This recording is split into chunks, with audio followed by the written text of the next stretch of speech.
Shalom Aleichem à toutes et à tous, j'espère que vous allez bien. Moi ça va super, bienvenue dans cette nouvelle vidéo.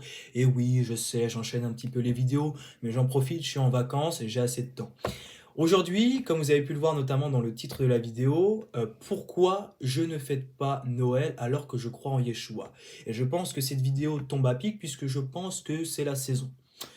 Je sais que je ne vais pas me faire des potes et je vais avoir peut-être des critiques là-dessus. Mais il était important pour moi de dire la vérité. Effectivement, je me suis posé trois questions. Est-ce qu'un vrai croyant en Jésus, en Yeshua, peut-il célébrer la fête de Noël ou du Nouvel An? La deuxième question, c'est quelles sont les origines de la fête de Noël et du Nouvel An? Et enfin, troisième question, est-ce que Yeshua, Jésus, est-il né réellement le 25 décembre? Pour répondre à la première question qui était est-ce qu'un croyant en Yeshua, en Jésus, peut-il réellement célébrer la fête de Noël et du Nouvel An? La réponse est clairement non. Et pourquoi? Tout simplement parce que les deux fêtes, justement, étaient dédiées à des dieux païens. Commençons notamment par la fête de Noël. Les origines de Noël, notamment de la fête de Noël, ne sont pas bibliques. Effectivement, on retrouve notamment la fête de Noël dans différents pays avec différentes religions et donc des divinités étrangères, des dieux païens.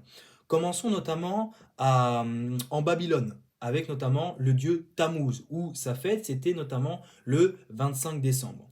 Par la suite, on nous retrouve notamment au nord de l'Europe, dans les pays scandinaves, où justement le solstice d'hiver, la fête, c'était une fête notamment dédiée à un dieu scandinave et donc païen qui était Odin. Par la suite, et pour finir, nous avons notamment à Rome avec la divinité Mitra, mais aussi un dieu du soleil. Voilà. Par la suite, en l'an 221 après Jésus-Christ, le chrétien romain Africanus Julius Sextus met en place le 25 décembre comme l'anniversaire la date de l'anniversaire de Jésus, de Yeshua. Par la suite, on y voit que le pape Saint Marc et Constantin vont confirmer notamment que le 25 décembre est bien l'anniversaire de Yeshua. Par la suite, on y observe notamment que dans les évangiles, eh bien, Myriam, Marie, est tombée enceinte le sixième mois. Effectivement, elle est tombée enceinte le sixième mois, mais quel était ce sixième mois? Est-ce que c'était le sixième mois du calendrier civil, le calendrier notamment grégorien qu'on utilise, ou le calendrier notamment biblique? Et là, c'est là la différence. Alors, la Bible nous dit que Marie est tombée enceinte le sixième mois de l'année du mois biblique ou du mois biblique, c'est-à-dire entre mi-août et mi-septembre. Et si on compte 9 mois de grossesse, alors Yeshua serait né notamment entre avril et mai, tout simplement. Et donc, du coup, les trois Romains que j'ai pu vous citer, le pape Saint-Marc, Constantin et Africanus Julius Sextus, eh bien justement, ils se sont trompés. Parce que justement, Marie, Myriam, est tombée enceinte le sixième mois du calendrier biblique. Et on peut le voir notamment dans Luc chapitre 1, verset 27, où il est écrit « Au sixième mois, l'ange Gabriel fut envoyé par Dieu dans une ville de Galilée appelée Nazareth auprès d'une vierge fiancée à un homme à la maison nommé Joseph. Le nom de la vierge était Myriam. Par la suite, jusqu'au IIIe siècle, l'Empire romain notamment célébrait chaque 25 décembre la naissance notamment d'un dieu païen qui était le dieu du soleil, Mitra. D'accord. Effectivement, avant même qu'ils ne se convertissent au christianisme. Les Romains étaient polythéistes et donc ils croyaient en plusieurs dieux. Leur célébration du 25 décembre était dédiée notamment au dieu du soleil et c'est pour ça qu'ils décoraient notamment un sapin avec des objets en or et des cadeaux qui étaient échangés en signe de loyauté.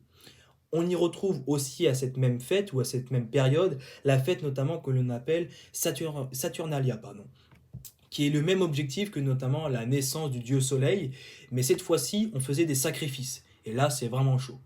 Par la suite, je l'ai dit tout à l'heure, en Europe du Nord, chez les Scandinaves, on faisait notamment chaque 25 décembre, on célébrait notamment le dieu Odin, qui était un dieu païen. Et j'ai pu demander notamment à une prof à la fac, qui est spécialiste des Scandinaves, et elle me l'a bien confirmé. Par la suite, on y voit notamment en Babylone que chaque 25 décembre, on célébrait notamment le dieu Tammuz. Et le dieu Tammuz, on le retrouve notamment dans Ézéchiel chapitre 8, versets 1 à 14. De plus, on y observe dans Luc chapitre 2, verset 8, où il est écrit « Il y avait dans cette même contrée des bergers qui passaient dans les champs et les veilles de la nuit pour garder leurs troupeaux. » Effectivement, les bergers ne sortaient pas notamment leurs troupeaux durant l'hiver, car l'hiver en Israël, il fait vraiment très très froid. Les bergers vont dehors pour s'occuper notamment de leur bétail, afin qu'ils puissent brouter de l'herbe. Et on sait qu'à l'hiver, il n'y a pas vraiment de nourriture pour le bétail. De plus, les bergers s'occupaient aussi de leur bétail qui mettait bas durant la période entre mi-avril et mi-mai. Et on sait que ces nouveaux agneaux seront tués ou sacrifiés pour la fête de Pessah, où on pardonne le péché du peuple et le sang protège de la mort. Voilà, on commémore notamment ce que les Hébreux ont vécu notamment en Égypte. D'accord. Et c'est exactement Yeshua, puisque Yeshua, on le définit comment? Dans Jean chapitre 1, verset 29, il est écrit « Le lendemain, il vit Jésus venant à lui et il dit « Voici l'agneau de Dieu qui ôte le péché du monde. » Voilà, donc je vous conseille aussi de regarder ma vidéo sur Pessah. On ne peut pas mélanger les ténèbres et notamment la lumière. Effectivement, on y voit notamment 2 Corinthiens chapitre 6 verset 14 où il est écrit « Ne vous mettez pas avec les infidèles sous un joug étranger, car quel est le rapport, car quel rapport y a-t-il entre la justice et l'iniquité? Ou qu'y a-t-il de commun entre la lumière et les ténèbres? De plus, le veau d'or, notamment, il était dédié au Dieu qui les avait libérés, notamment à l'Éternel. Et quelle a été la conséquence? La mort, tout simplement. Si on considère que Yeshua, Jésus, est le même hier, aujourd'hui et éternellement, Jésus est Dieu et donc il ne change pas ses lois.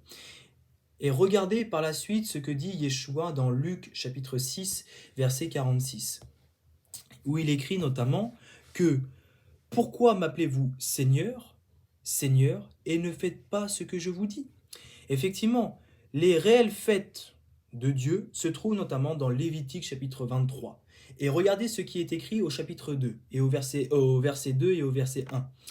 L'Éternel parla à Moïse et dit « Parle aux enfants d'Israël, et tu leur diras « Les fêtes de l'Éternel ». Les fêtes de l'Éternel. Où est-ce que c'est écrit les fêtes juives? Dites-moi où est-ce que c'est écrit. De plus, on y observe notamment dans Marc chapitre 7, verset 9, où il est écrit « Il leur dit encore, vous anéantissez fort bien le commandement de Dieu pour garder votre tradition. » On nous apprend dès le plus jeune âge plein d'abominations. Et lorsqu'on se rend compte de cela, eh bien, soit on nous traite de fous, soit on nous traite de complotistes ou d'extrémistes. Je vous en supplie, lisez la Bible et cherchez dans la Bible s'il y a le mot Noël. Pour finir, on y voit aussi que, pour revenir à des choses peut-être plus païennes, j'aime pas trop dire comme ça, mais bon, Noël, sans parler des origines, la fête de Noël, le Père Noël avec les reines. Le Père Noël, combien de fois on ment aux enfants en disant qu'il existe? Et quand on leur dit qu'il n'existe pas, les enfants, ils sont dévastés. Voilà. Moi, ma nièce, on lui a dit il y a récemment que le Père Noël n'existait pas, elle a pété un câble. Et pourtant, on leur enseigne qu'il ne faut pas mentir. Ah bah c'est bravo, là, bravo l'éducation. Par la suite, on y voit notamment que le Père Noël est une fusion du dieu Odin qui traverse le ciel, notamment avec son cheval à 8 pattes. Parce que notamment, le Père Noël, il a 8 cerfs, ou 8 reines. D'accord? Le Père Noël est comme un dieu pour les enfants. Effectivement, ils peuvent les appeler et ils peuvent l'écrire. Le Père Noël sait tout car il sait si un enfant a été bon ou méchant durant l'année. Voilà. 5 jours. À la suite, 5 jours après Noël, se trouve notamment la fête du Nouvel An. La fête du Nouvel An, notamment, est une fête notamment d'origine païenne. Et donc, c'est une fête païenne. Ça ne change pas. Ça ne change pas. Effectivement, c'était une fête païenne dédiée au dieu Janus, qui était un dieu romain. Décidément, les Romains, ils sont partout. À 2 faces, qui voyaient notamment l'année passée et l'année à venir. Et surtout, quand on dit le mois de janvier, quand vous voyez notamment les mois de l'année ou les jours de la semaine, ce sont tous des noms dérivés de noms de dieux païens. Sauf le mot samedi, qui provient du mot Shabbat. C'est pas un hasard quand même. Là, il faut se rendre à l'évidence. Le réel, notamment la réelle nouvelle année, que vous voulez célébrer, vous qui aimez Dieu, c'est notamment dans Exode chapitre 12, verset 2, où il est écrit notamment Ce mois-ci sera pour vous le premier des mois et il sera pour vous le premier des mois de l'année. C'est là, c'est à la fête de Pessah qu'il faut célébrer la nouvelle année. C'est ça, c'est ça. Oh, euh, peuple d'Éphraïm, chrétien, arrêtons de vouloir tout christianiser. Vous êtes contre Halloween, nous sommes contre Halloween. Ok, là on est d'accord. Mais pourquoi Noël? Parce qu'il y a un empereur Constantin qui a voulu rejeter la loi et qui a voulu imposer comme il veut. Non. On écoute qui? Dieu, Yeshua ou des hommes? Ou des traditions d'hommes? Répondez-moi. C'est important de se remettre en question et de ne pas tout gober. Et d'avoir une réflexion.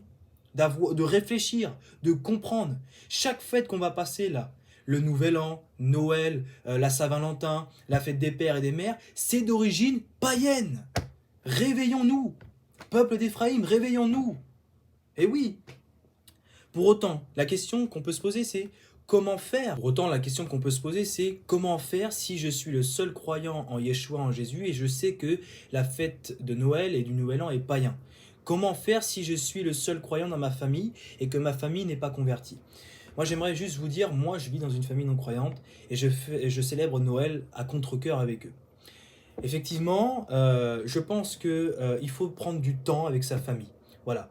Même si il y a parfois des divisions et qu'on porte notre croix et qu'on doit choisir Yeshua avant notre famille, c'est normal, c'est ce qu'il avait dit. Il est venu mettre l'épée dans la famille. Hein, voilà.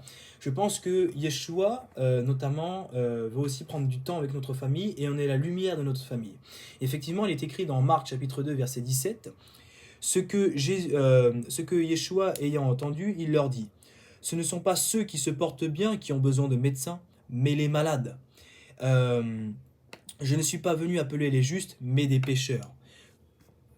Essayez de passer un bon moment en famille, là, pour Noël, voilà, même si vous le faites à contre-cœur. Et de cette manière-là, vous pourrez dire, bah vous savez, moi plus tard, je vais pas fêter Noël. Et là, les gens, votre famille pourront dire, mais pourquoi, etc. Parce que c'est païen, voilà. Prenons du temps avec notre famille. Voilà, il faut. Moi, personnellement, c'est ce que je fais. Je prends du temps, je célèbre Noël à contre-cœur et je suis avec eux. Mais voilà, je leur explique et j'essaye de montrer en fait Yeshua, que Yeshua n'est pas venu pour les gens qui ont besoin de. Enfin, les gens qui sont en bonne santé, mais pour les malades. Et nos familles qui ne sont pas croyantes, ils sont malades spirituellement. Ils ne comprennent pas, ils sont aveuglés. Et donc, du coup, il faut prendre du temps, il faut avoir beaucoup de pédagogie, il faut prendre énormément de temps. Et un jour, ils comprendront. Ou peut-être pas. Mais il faut bien sûr, avec la foi, on peut faire des miracles. Et je crois sincèrement. En tout cas, moi, je sais que personnellement, quand j'aurai mon propre chez moi, je ne vais pas fêter Noël, ni notamment le Nouvel An. Parce que c'est païen. Et même maintenant, le Nouvel An, avec ma famille, on fait jamais rien, on regarde la télé, et puis voilà, c'est tout. Donc voilà. Donc il faut prendre du temps. Et je vais même vous donner un témoignage. L'an dernier, Noël et Nouvel An tombaient un jour de Shabbat. Vous savez, j'ai fait Noël et Nouvel An avec la famille. Mais dans mon cœur et dans ma conception, je n'ai pas du tout fêté Noël ou le Nouvel An. J'ai fêté Shabbat avec ma famille. Et oui. Et donc du coup aujourd'hui Noël pardon, eh bien tombe le même jour durant la fête notamment de Hanouka. Hanouka notamment c'est une fête où on commémore notamment une petite fiole qui est restée 8 jours dans le temple et notamment en raison du fait qu'elle a été, ce temple a été notamment le temple de Jérusalem a été saccagé et pillé notamment par les Grecs. Et Yeshua, notamment dans Jean chapitre 10, verset 22, il se promène dans le temple le jour de Hanouka. Pour autant, ce n'est pas une fête de l'Éternel, c'est une fête notamment rabbinique. Mais donc du coup, ma sœur, elle a notamment le sapin, je vais le faire chez ma sœur, avec ma famille, mais moi je ramènerai mon chandelier à 9 branches avec mes bougies. Voilà, pour confronter la lumière et les ténèbres, bien que Hanouka ne soit pas une fête de l'Éternel. En tout cas, vous savez tout, vous faites ce que vous voulez, vous avez le libre arbitre, mais j'ai essayé de faire comme je pouvais. Shalom et soyez bénis à tous.